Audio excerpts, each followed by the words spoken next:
നമസ്കാരം കൂട്ടുകാരെ. ബുദ്ധിമാനായ ആട്, അതാണ് നമ്മുടെ കഥയുടെ പേര്. ഒരിക്കൽ ഒരാട് വഴി തെറ്റി കാട്ടിലെത്തി.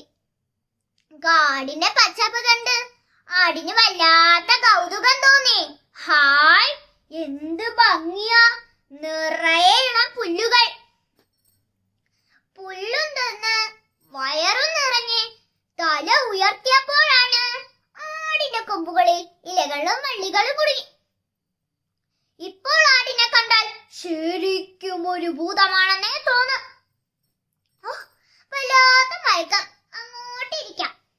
നാട്ടിലെ ആടല്ലേ, താനിരുന്നൊരിടം ഗുഹയാണെന്ന് അതുണ്ടോ അറിയുന്നു. കുറച്ചു കഴിഞ്ഞപ്പോൾ കാടിന്റെ ഉടമസ്ഥനായ സിംഹം അവിടെ എത്തി. ഏതാ ഈ ജന്തു? അങ്ങോട്ട് പോവാം. ആ ഭീകര രൂപം കണ്ട് സിംഹം ആദ്യം ഒന്ന് ഭയന്നു. എന്നിട്ട് ഉറക്കെ അലറിക്കൊണ്ട് ചോദിച്ചു, ആരാണ് എന്റെ ഗുഹയിൽ? എന്റെ ഗുഹയിൽ കയറാൻ ധൈര്യമുള്ള മറ്റൊരുവനോ? സിംഹം പറഞ്ഞു. ഇത് കേട്ട് ആട് പേടിച്ചു കേട്ടോ. ആടും വിട്ടുകൊടുത്തില്ല. ആടും ചോദിച്ചു, അത് ചോദിക്കാൻ നീ ആരാടാ? സിംഹം പറഞ്ഞു, ഞാൻ കാട്ടിലെ രാജാവ് സിംഹം. ഓഹോ, അപ്പൊ നീയാണല്ലേ സ്വയം കാട്ടിലെ രാജാവ് എന്ന് പറഞ്ഞു നടക്കുന്ന സിംഹം. നീ രാജാവാണെങ്കിൽ ഞാൻ ചക്രവർത്തി, സകല കാടുകൾക്കും രാജാവ്. ഇത് കേട്ട് സിംഹം തിരിഞ്ഞോടി. ഇതെല്ലാം കണ്ടുകൊണ്ടിരിക്കുന്ന കുറുക്കൻ സിംഹത്തിന്റെ പിന്നാലെ ഓടി. രാജാവേ, ഒന്ന് നിന്നാലും. അങ്ങ് എങ്ങോട്ടാണ് ഈ പരവശനായി ഓടുന്നത്? നിൽക്കാൻ നേരമില്ല. ആ ചക്രവർത്തി എന്റെ കഥ കഴിക്കും. ചക്രവർത്തിയോ? ആ, അങ്ങനെയൊരു ജന്തു എന്റെ ഗുഹയിൽ ഇരിപ്പുണ്ട്. ഇനി ഈ കാടിന് രക്ഷയില്ല.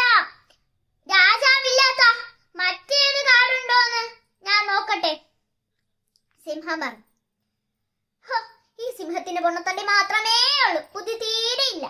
കുറുക്കൻ മനസ്സിൽ ഊർച്ഛിച്ചു. സംശയം എന്തെന്നറിയാൻ ഞാൻ നോക്കിയിട്ടറി വരാം. കാൽപ്പാട് കണ്ടപ്പോഴത്തേക്കും കുറുക്കന് ആളെ പിടികിട്ടി. പ്രഭോ, അതൊരാടാണ്. ആടോ? അങ്ങനെ നിനക്കറിയാം? ഞാൻ എത്രയോ ഗ്രാമത്തിൽ നിന്ന് ആടുകളെ മോഷ്ടിച്ചിട്ടുണ്ട്.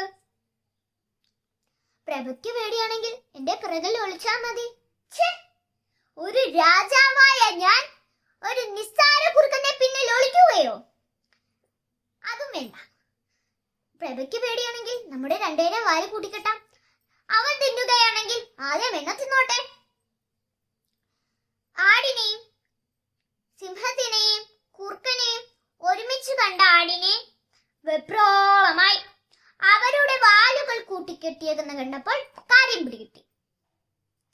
കുറുക്കൻ കളിയാക്കിക്കൊണ്ട് ചോദിച്ചു, എപ്പോൾ എത്തി ഈ ചക്രവർത്തി? ആടും വിട്ടുകൊടുത്തില്ല. കുറച്ചു നേരമായി ചെങ്ങാതി. എനിക്കൊരു സിംഹത്തിനെ തിന്നണമെന്ന് പറഞ്ഞപ്പോൾ നീ നമ്മുടെ കാട്ടിലെ രാജാവായ സിംഹത്തിനെ തന്നെ കൊണ്ടുവന്നല്ലോ. സിംഹം കുറുക്കനെ നേരെ അലറി. പിന്നെ ഒറ്റ ഓട്ടമായിരുന്നു. വാലിൽ കെട്ടിയ കുറുക്കന്റെ കാര്യം പിന്നെ പറയണ്ടല്ലോ. ആട് അത് കണ്ട് ഓർത്തോർത്ത് ചിരിച്ചു. കൂട്ടുകാരെ, ഈ കഥയിൽ നിന്ന് നിങ്ങൾക്ക് എന്താണ് മനസ്സിലായത്? ആപത്തിൽ നിന്ന് രക്ഷ നേടാൻ ശക്തിയേക്കാൾ ബുദ്ധിയാണ് പ്രധാനം. നന്ദി, നമസ്കാരം.